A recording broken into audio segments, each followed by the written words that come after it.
Hey, what's up, guys? This is Crazy 1976 for LegitGamersLive.com, bringing you some of my personal favorites coming up in the 2012 holiday season. I kind of rolled over a little bit into next year, but hey, that's still part of the holidays as far as I'm concerned, especially with taxes right around then. And for those of you who don't recognize this personal pick of mine, yep, this is Bioshock, and Bioshock Infinite is going to be an amazing story-based game, of course. And for those of you Bioshock fans out there, you know that it's coming out of the ocean and into the sky. So this will be a completely different experience. They've rewritten the entire gaming engine to bring you a whole new experience, and as you can see, it's definitely a step up of what Bioshock 1 and 2 was. As far as multiplayer goes, they haven't been really releasing anything about that. I hope they just keep it a first-person experience, a one-player experience, should I say, because multiplayer really doesn't work on this kind of thing. It could, but I just don't think they can do it right with the effort they're putting in first with just a single-player experience. Let's hope they keep it that. And as you can see, the graphics are just amazing on it, and looking around, I actually played a little bit of a demo of this. They released a demo of it a short while back, and it was just a good 10 minutes of playtime, and it was just amazing. It looked great. So sit back and enjoy the rest of this trailer, and we'll bring the next one to you.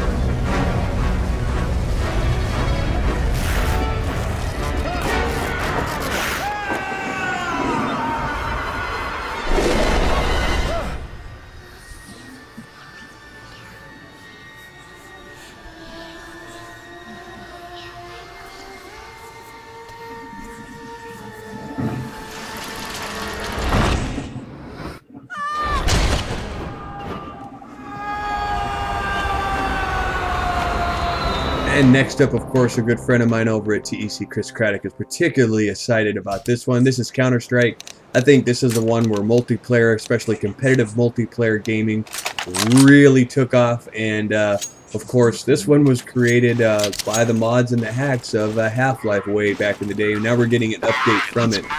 And, well, not from them, but for it, being Counter-Strike Global Offensive. This one looks like it's going to be a lot of fun.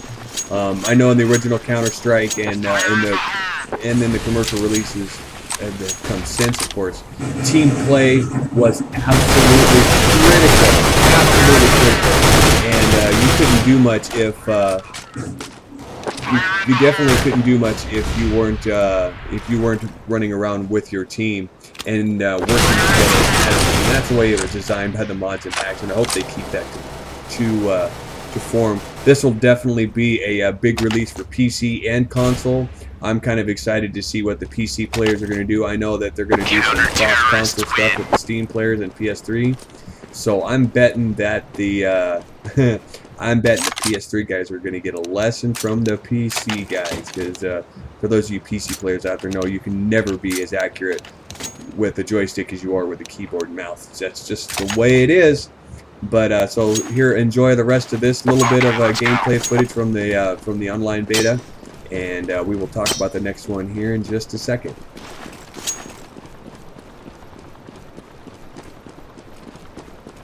And now, of course, we have Dead Space 3. I'm a huge Dead Space fan. I was so excited when Dead Space 2 came out, and it was as good as it was. And now, of course, right on its heels, they're going right into Dead Space 3. And of course, things are going to be a little different with this one as well. They won't be on a ship or a space station. Nope, this one is actually on a planet.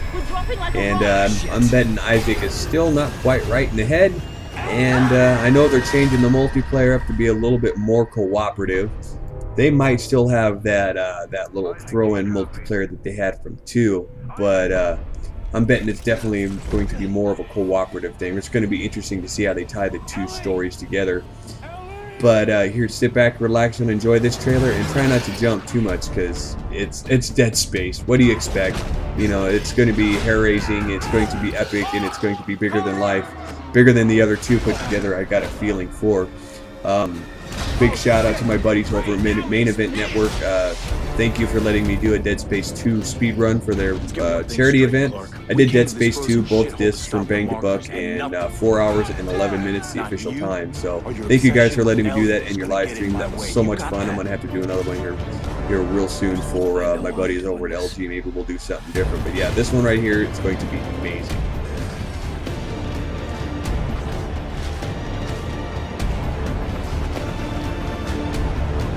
Are you fucking kidding me?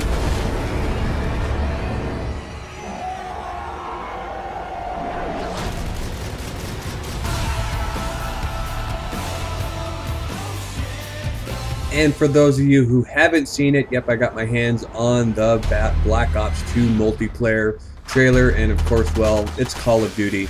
It's always a big hit each year, and I think with this feed, this is going to be Treyarch's real big shot at kind of becoming the head of the Call of Duty franchise. With the success of the first Black Ops, you know, I think they're really cranking up their efforts on this one. I'm kind of in the boat that, you know, the Call of Duty series is starting to feel a little bit on the stale side, so it's nice to see these guys kind of changing it up and taking it into the future, bringing in some new stuff, getting rid of the noob tubes. Oh my god, no noob tubes. I know there's a lot of people that are happy about that. So, you know, this ought to be a good experience. Single player, of course, will be, you know, always what Call of Duty is, fast-paced and intense, but in my opinion, multiplayer is where it's at, and this is going to be nothing short of what Call of Duty's always lived up to. There will be some definite changes to the franchise, I think, especially coming into the future, and of course with a different company kind of taking over the franchise. And as you can see, you know, they've really ramped up some things. Seems like your HUD doesn't take up so much space on your screen. When it counts down or you get hit markers, they're much smaller on your screen. They brought the tomahawks back. I know a lot of people are happy about that. I just hope it bounces like it did before, because, you know, throwing a tomahawk off 2 or 3 walls is great. And I think everybody here that's watching this can relate to that. But yeah, Black Ops 2, November, as always, every year. This year's Treyarch's turn, and let's see what they do, if they, you know, if they can really hand off the reins to somebody else, or take over the reins from somebody else. And speaking of taking over the reins, my last and final pick, the one I am most excited for, this is Halo 4. And how can you not be excited for the return of Master Chief? I mean, come on, it's the freaking Master Chief. He's, you know, there would be a lot of first-person shooters that wouldn't be around if it wasn't for the influence that Bungie had in creating Halo and Master Chief and that entire multiplayer experience. And in my opinion, it's by far one of the most perfectly done multiplayer games, whether you're talking about 2, 3, or Reach, or whatever's coming up the pipeline for this. Because, you know, shot placement is critical. You know, you can be blasting somebody in the body, but if they're killing you with headshots, you're going to go down long before them. And if, you know, for all the competitive players out there, know, you go to a competitive event and Halo reigns supreme as far as the intensity. You know, those guys just don't mess around. I'm really excited to see what 343 offers. Instead of a remake of an already done game, this is entirely theirs. I'm happy to see Master Chief coming back. I'm going to be really interested to see how the story unfolds with the Forerunner saga, especially for you comic book and graphic novel guys. You know all about the Forerunners, so it's going to be kind of interesting to see how that story plays. But yeah, guys, that's it. Those are my top picks for this year, and don't forget to come check us out over at legitgamerslive.com.